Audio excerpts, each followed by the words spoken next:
Visit licensureexams.com and try our samples completely free of charge.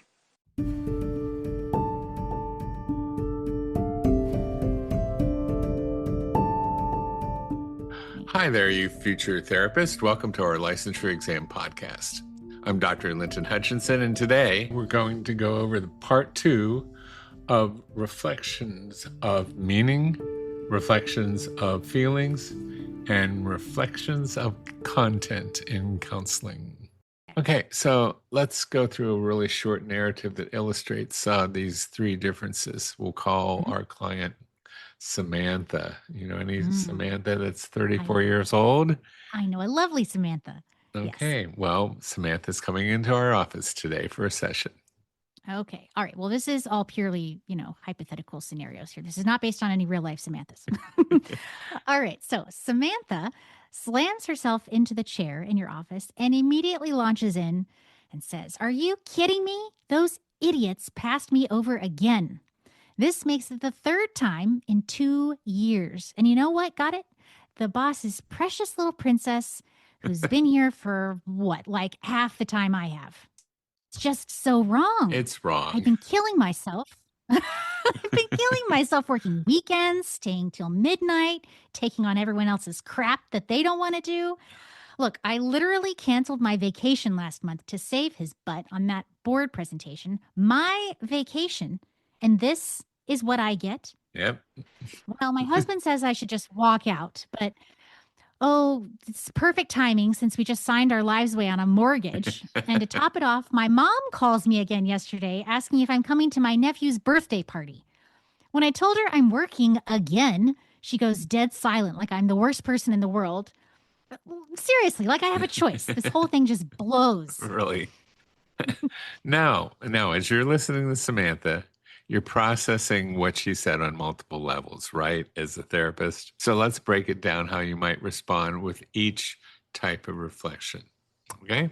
You might say something like this: Samantha, you've been passed over for your promotion 3 times in 2 years, despite working weekends and staying late.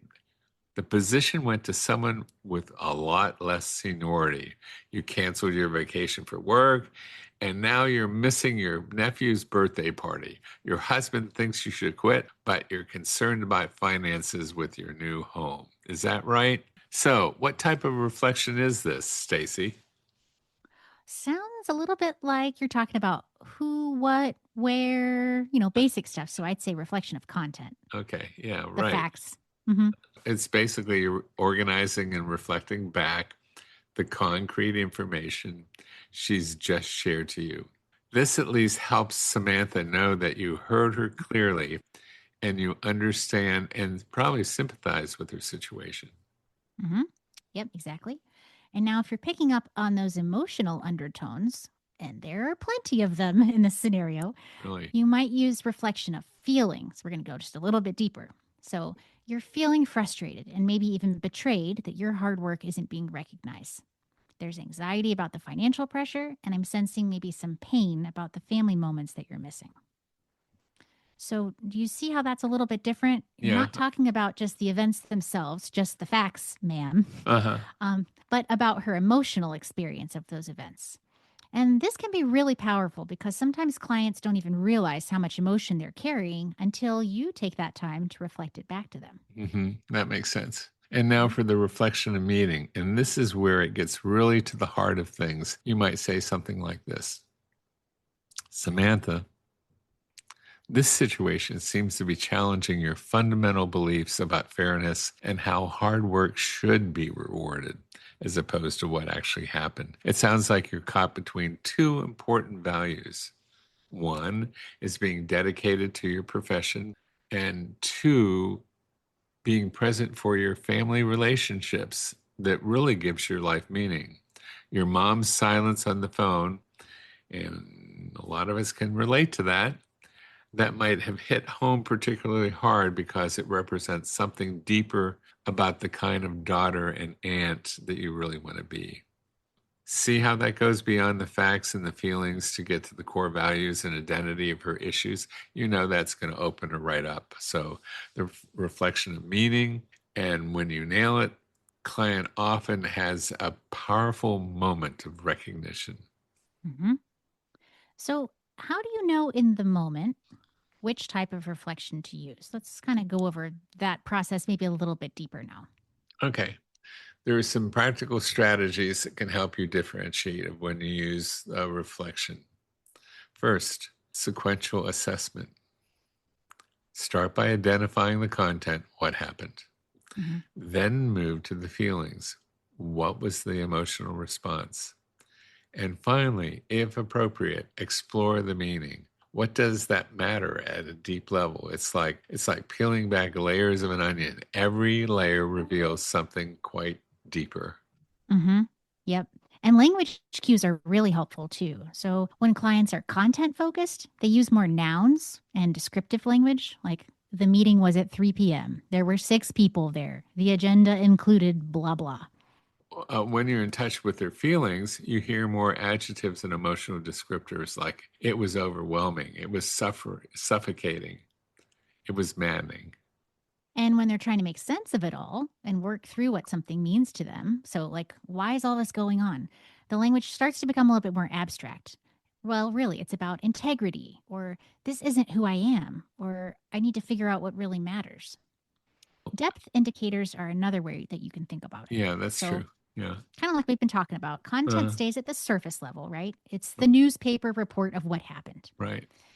And feelings go a little deeper into the personal emotive experience, and it's how those events impacted them internally. And then meaning reaches the deepest level of core beliefs and identity. It's about who they are as a person and really what they stand for. And here's something that you can use. You can actually gauge whether you've chosen the right type of reflection by how the client responds. Mhm. When you accurately reflect content, a client typically nods and continues their story. It's like, yeah, that happened, and then blah, blah, blah. Mhm. And with the reflection of feelings, if you've nailed that accurately, the clients will often just pause. Mhm. They may start to become emotional. You hear things like, yeah, that's exactly how I'm feeling. But when you accurately reflect meaning, that's when you get those aha moments. Clients might say things like, gosh, I've never thought of it that way. Or, oh, yeah, I get it. That's it. That's exactly, Stacy, what I was thinking about. So Mhm. sometimes they even go quiet for a moment where they're processing new understanding about themselves. Mhm. So those are in those situations where, it's working. And then what happens if you are not on the right track? Like maybe you didn't quite get what was going on or what they were trying to tell you. That's when you wish you had decided to become a bartender instead of a counselor. Yep. So, yeah, so that's sort of when you hit those therapeutic speed bumps. It's when you reflect content, when they needed emotional validation, you may hear, yeah, but that's not the point. Or they'll Mhm. just keep repeating the same story over and over and over and trying to tell you that there's something deeper that you missed. Mhm. Yeah. So if you reflect feelings when they're actually wrestling with meaning, they may say something like, yeah, I'm sad, but it's more than that. Or that's not really what I'm getting at. They're letting you know that you're in the right neighborhood, but you're not quite at the right house yet. Oh, I like the way you put that. Yeah. And then if you jump straight to meaning when they really just need to hear you, you know, that you're listening and maybe you wanted to validate their emotions first, well, in that case, you're probably going to get a look of confusion or, huh? I don't really know what you're talking about. It's going to seem like you're speaking a different language, like you're an alien here. And they're just not ready for that level of depth yet. Okay. There's something else called timing. Mm. And timing's really important here. And it's something that isn't always emphasized enough in any textbooks. Content reflections, those are safe throughout the session. You can use them from minute to minute. They're non-threatening, they build rapport, and they show that you're listening. Exactly. And feeling reflections require some rapport, but you can usually start using them relatively early in a session or even in a first session if the client is open emotionally. The key is really reading the room. So some clients are ready to explore feelings right away. Others need some more time to feel safe. And some clients just really are just clueless about their feelings. So you need a little bit of foundation there before you start that work. And sometimes it takes years. Yes.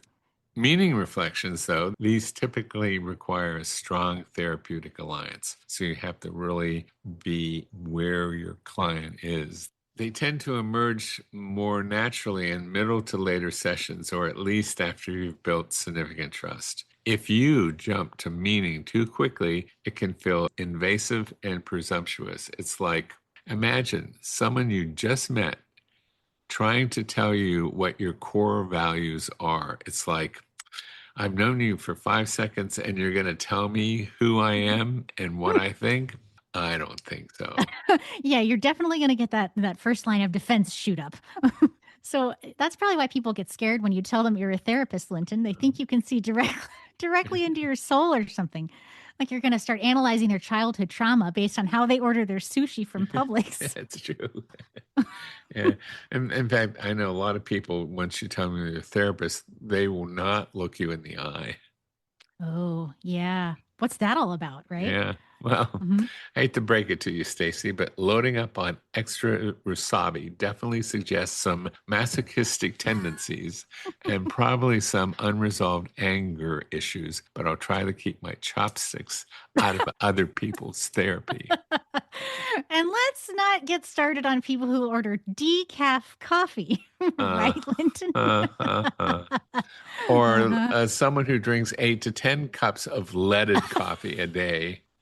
Sound familiar? No, I don't know what you're talking about. Yeah. Well, let's get back to Samantha. Again, let's get back Okay. to Samantha for a minute.